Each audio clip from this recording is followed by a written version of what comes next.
Good morning, everybody. Today is Thursday, so it's Thrifty Thursday. I know a lot of people do it, but I'm gonna start linking my videos on Turquoise Dreaming's channel. She hosts a Thrifty Thursday link up on her YouTube channel if you want to check that out. But this is just a little bit of what I found in local thrift stores to me over the past 3 weeks or so, and I'm not going to go into great detail because it is a lot of little tiny detailed items, but just wanted to give an overview of the treasures that I found. I think when spring comes, everybody starts cleaning out, and so spring is my favorite time to go thrifting and yard sailing. So first is this huge group of well, we have some seals here that are unopened, which is pretty cool. And then lots of different greeting cards. These are old baby shower or baby gift thank you cards, note cards from this place right here. I've never heard of this place, but evidently in Minnesota it is a pretty big tourist spot. And then we have little tiny Hallmark greeting cards. So cute. And I think these are what's called postalettes. They're sort of unadorned, but the red polka dot is precious, and I really want to use those for strawberry journals, which is on my list to do this summer. Got these stickers. They're body stickers, but I can use them on paper. I'm sure too. And then little more of these little Hallmark cards. These are I think these are religious sympathy and birthday cards. So cute. When I see these things, I snatch them up, even if I already have some like it. Little God bless you cards. These are sort of raised or embossed, which is really cute. More Hallmark. And then these are just some larger greeting cards that look like they're from the 80s or maybe early 90s. But yeah, that was an exciting find for me. That was literally on the way out the door after I'd paid, so I had to go back in and try to find cash in my purse to pay for these. That happens to me a lot. And then this past weekend, I went to a thrift store and struck out on some patterns. Now, I love to make sewing journals out of these. I prefer the 50s and 60s, but most of what this place had was 80s, 90s, and modern. So I picked through all of them. There were probably 200, and I found a few that will work. So I'm excited about these. These will be turned into sewing journals soon. Oh, a little hint about these. If you get anything at a thrift store or antique store that have a sticky price sticker, you can sort of see where this one used to be. It's still a little bit tacky. I was literally about to pay $15 for this solution that you put on them and then scrape them off. I thought that would be a good investment, but Googled it, and people said to use a heat gun, which terrified me because this is old paper, and I just knew that I was gonna catch my kitchen on fire. But I didn't, and I didn't burn myself, so that's 2 victories. And I held it about 4 inches away from the price sticker for about 15 to 20 seconds, and it lifted right off. So before you pay a lot of money for these archival type solutions to take off stickers from vintage paper, try heat gun. If you don't have a heat gun, try a hair dryer. You may have to hold it on there a little bit longer, but it does soften and melt the glue on the back of the sticker, and it worked like a charm. So that was cool. Okay, found this this very, very vintage and much loved Annette Funicello book. It reminds me of some of the Barbie ones that literally is, it would just make my year if I could find some of the vintage Barbie books that are not an arm and a leg. If you've Googled them or eBayed them, you know they sell for $15 and up. But I found this one for only $1, maybe 50 cents. And it is Disney because she was licensed by Disney through the Mickey Mouse Club. But it's pink, and I can still do the very retro pink journal with this one that I was hoping to do with the Barbie. Let me reach across and grab. I have some linens here.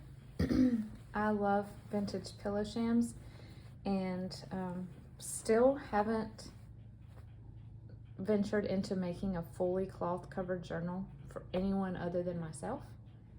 I'm still watching tutorials and feeling braver by the day, so maybe I'll do that at some point. But when I see things like this, I go ahead and grab them. This looks like it's handmade. It's candle wicking, I think it's called. And it is just beautiful. It's off-white. And I think all of our moms had these in our houses in the 80s. I know mine did. So there's 2 of those. One of them has a decorative trim, embroidered trim. The other one doesn't. I don't know why. And this is another sham, sort of a slightly oblong square that is just white on white embroidery with a crocheted edge. So very pretty. And then picked up a few books. At this thrift store, the books are 25 cents if they're paperback and 50 if they're hardback. So cannot pass these up for sure. This is actually a coloring book, but I am working on some VHS box journals right now that are 80s and 90s themed, and you'll see them soon because they're in the works. But I love putting pages from these books in there. This is one of my favorite childhood stories. Though a lot of the pictures in here are not what you would say beautiful pictures, they're very nostalgic for me and many other people. And then this is a Cub Scout book. I already have a Boy Scout book, but this one is a little more illustrated because it's for younger children. So, and then this one, I don't even remember picking this one up, but cool. It's just a little, I think it's a crochet, knitting, tatting, and embroidery. So it's all of them. Cool. Yep, cute little pamphlet there. And then this is the Quilter's How-To Dictionary. And it's literally what it says. It goes letter by letter. And I thought the images were so cute. And then when there's bonus ephemera tucked in, that's always fun. So yeah, excited about that. Okay, I need some ideas for this one. My mom had one of these for me growing up. It didn't look like this, but it was made the same. And it's like a school memory book. It's paperback. This one is spiral bound. And then inside, the pages are actually envelopes. So you can put,